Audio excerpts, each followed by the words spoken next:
President Trump is hinting at a possible federal intervention after another surge in shootings across New York City this weekend. There were 27 shooting incidents on Saturday and Sunday with 31 victims. 6 of them died. Now, overnight, another shooting, this time in Cypress Hills, Brooklyn.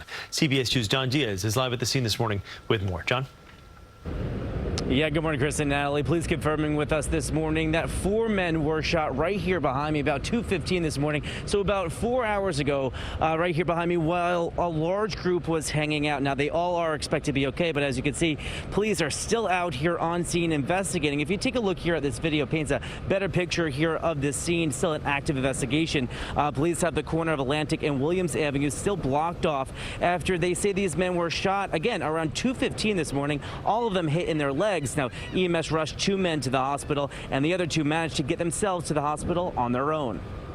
47-year-old father of 2, Paul Pinkney, is one of the latest victims in this summer of gun violence, shot in Prospect Park at 2 a.m. Sunday after lighting a candle for a neighbor who was gunned down days earlier. Really nice, really fun, sweet, loving person, and we all hurt. From Thursday to Sunday, police say 57 people were shot in New York City, 8 fatally. The victims include 28-year-old City Correction Officer John Jeff in Queens. And on Sunday, police say Terrence Crumpty of Queens, seen in this video, was arrested and charged with a long list of charges, including attempted murder and assault for shooting a 40-year-old man on the Grand Central Terminal subway platform the day before. Former NYPD lieutenant and criminal justice professor Darren Porcher blames the defunding of the police and failed leadership from the de Blasio administration about how to arrest suspects. The city is under siege. We've had multiple shootings just over this weekend alone. We've far eclipsed the number of shootings for the last 2 years in this year 2020 alone. We need to have that manpower in place. And what it's going to require is a greater amount of overtime. Brooklyn Borough President Eric Adams is also a former New York cop. He believes there's been a substantial drop in arrests because officers are not doing their jobs.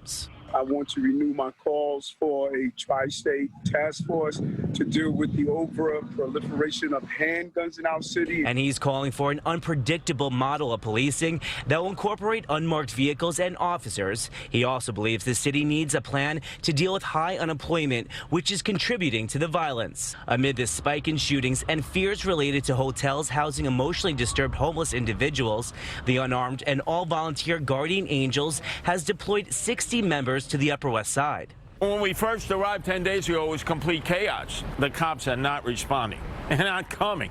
So you got to take matters into your own hands. We saw neighbors thanking them. I'm glad to see them. Others worried it creates the possibility for more conflict because there's no agency holding them accountable.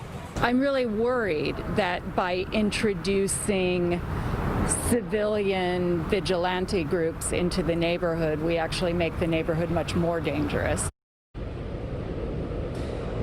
And a live look here in Cypress Hills. You could see bullets here in this Nissan Altima here at the scene. We are told that police have yet to make an arrest here in this shooting. Meanwhile, the President Donald Trump taking to Twitter last night saying that if Mayor Bill de Blasio does not get a handle on all this gun violence, he says the federal government will.